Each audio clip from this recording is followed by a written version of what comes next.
Like, I didn't understand that it was about putting my faith in Jesus. I knew there was this guy called Jesus. I knew he died on a cross, but I still thought it was about just being like a good person and stuff. I really did. We could talk all day about him. We still wouldn't get to the bottom of how much he's done just that day. Welcome to the Bible in 1 Year podcast, brought to you by two Brits and aBible. Today is day 289, covering Mark 4 and 5. Well, I'd like to start this episode by saying I'm quite happy because I not only have a new t-shirt from my church, Bethel Church, but I also got the most banging new hat I've ever seen from a yard sale at the side of the road for 4 Canadian Monopoly dollars. And I'm just so freaking happy with it. It even has a little Mamma mia. So Yeah. should have given you an Italian accent, and I got my hair cut, which was yeah. Love that, dude. I got to say, I thought you were going to start by saying something somber, and then you announced good news. So happy with that. Yeah. Uh, yeah. Yeah, because I suppose last time we recorded, we still had a queen on the throne, and now we have a king. So that's changed. We'll probably I know we've sort of put a post on it about it on social media. I'm sure we'll mention it and reference it here and there in the next couple of weeks, just because it's so relevant. But either way, we shall crack on today talking about Mark 4, and I'm in the parable of the sower here, as you should be if you're in Mark 4, because that is the parable of the sower. And the thing, it's one of those things, again, I'm kind of curious on your take on this, Booth, because having only become a Christian in the last few years, having been a lifelong Christian, I always just read this as like, well, I'm in the good soil and that's just how it is, because that's what that is. But I remember I read this so back in 2010, so literally 12 years ago, I read this and I came to this realization that actually I had been in the rocky place where, like, so yeah, the rocky place, just so you know, it has you hear the word at once, receive it with joy, but it has no root. It only lasts a short time. When trouble or persecution, for me, when temptation and fun comes along, you fall away quickly. And I was like, wow, actually, I've just read this as like, yeah, no, sorted, got that one taken care of. And just the pride in me to think that. Right. I'm sort of curious how many other people, as lifelong Christians, have had that same realization or that same thought that they don't really need to almost pay much attention to this parable. Yeah. Because it seems as though it's aimed towards Christians and non-believers and recent believers and stuff like that. So yeah, just it was quite an interesting one, really. Yeah. Well, my perspective on it is, I think what's dangerous is that people may think they're Christian and saved and everything and be like, yeah, I love Jesus, yeah, but not actually have a relationship with him, Yeah. and think that solid soil is just, turning up to church and every week or whatever, and just actually not being truly saved. So I think there's a danger there. And then I think this might be controversial, but in some sense, I think you sort of can move from one position to the other, right? So Absolutely, yeah. for a long time, oh well, I think you can. But what's interesting is I've spoken about this before on the podcast. Like, I really don't think that I knew what Christianity was until I was like 30. I really don't.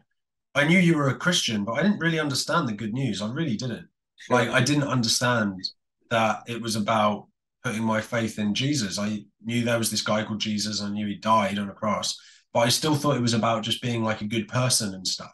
I really did. I didn't understand. So the first time I truly understood the good news, in fairness, was pretty much the time that I became a Christian. Yeah. So that's an interesting sort of thing, I suppose. But yeah, I mean, yeah, it's an important thing. by the way, The next one can absolutely go through different stages because the whole parable is about soil and seasons. Yeah. I'm trying to go with seed or season and seeds sowing all in Yeah. one. But like if you think about a garden, you're sowing, and the way you plant a garden is you move your crops to different sections because they absorb different nutrients from the soil each season. So Right. absolutely, to be in different soil here, there, and everywhere. And weeds never grow up in the same place twice. They keep growing in the same flipping places, but other places as well. So yeah, we've spent half an episode pretty much on one point. So let's see if we can do a few more. I'm gonna skip my 1 from 4 because I think we covered it with what we just said. I'll go into 5. And then I think you might have to go back. The man went away, the Decapolis, how much Jesus had done for him, and all the people were amazed. So this is someone that Jesus had healed, right? And a big part of Christianity ideally should include sharing what Jesus has done for us. And I feel like when I'm speaking to friends and family about my faith, a lot of the time I don't actually take the time to just be like, look, he's like there, he listens, he answers things, he soothes me, he does all these things, right? And Yeah. I think that's something that we shouldn't forget and something we should talk more about as Christians, and unashamedly so. Absolutely, fella. That's fantastic. I'm going to duck back, as you just mentioned, onto 4, and we're in 35 through to 41, which is where Jesus calms the storm. And it's one of those, I'd read through this again. I've just known this story my entire life, just from growing up as a Christian. But having read it enough times, suddenly I was going through it when I was doing a guys group a few years ago. And the thing that jumped out to me, it starts off by saying that day when the evening came, he said to his disciples, let's go over to the other side, leaving the crowd behind. They took him along. Just as he was in the boat, there were also other boats with him. A furious squall came up, and the waves broke over the boat. It was nearly swamped, etc., etc. But there were also other boats with him. So this is where Jesus is calming the storm. Anyone on that boat with Jesus can see that Jesus is calming the storm. But there were other boats around that are going through the same storm that have no clue that Jesus is calming their storm for them. Wow. That's good, by the way, straight away. Yeah, it is. When it first hit me, I was like, wow, that's good. So thank you. But yeah, it's like the amount of times Jesus calms our storms without us praying, without us realizing, because he's just that good. Just because we're not hearing him so specifically in that moment doesn't mean he's not working in our lives. Yeah, that's amazing. I had no idea that was the case.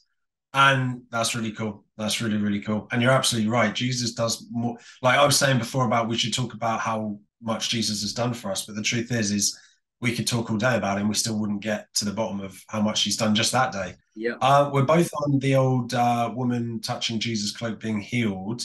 Why don't you go for it, mate? Because yours is slightly earlier. And I've got just one comment on it, really. Yeah, mine was only a really small point, really, because I loved it when you mentioned the other day we were talking about it, and you were saying that it's the same verb for touching it as it is to grasp the tail of the snake, and how it's to grasp it, to grip it, like intention. This whole story has always made it seem like it was just this faint, just touch it. But that verb just puts a slightly different spin on it again. Like all of these sections of the Bible are just ingrained from these stories of knowing them my whole life. But when you start to read it slightly differently and see it in slightly different lights, it just changes the whole concept of this woman not just trying to do this subtly. She was grabbing that thing and not letting go. Oh man, yeah, that was it really. That's awesome. That's a great point. And I'd even forgotten about the fact I'd said about that verb. So it's really cool. I genuinely think you remember more of what I say and I remember more of what you say in the long run. So that's really cool. But anyway, my thought. So that helps me a lot more. I listen to it at least twice more. That's a fair point. But then Jesus says, daughter, your faith has healed you. Go in peace, be freed from your suffering. So he actually has to turn back round to see who it was that grasped him, right? And that's really, but he felt that the healing had happened.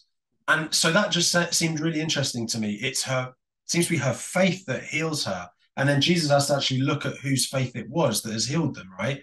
And then that links to I'm reading the book of Acts at the moment for future bits. And, there's a lot about Paul heals someone because he sees that the person has faith to be healed. Yeah. So it's just this interesting kind of thing, right? And then you bring in that when Jesus went home, because they had no faith, he did very little healing and works. So it's all about faith. Well, it's not all about faith, but a big chunk of it is faith, right? So that just really interested me.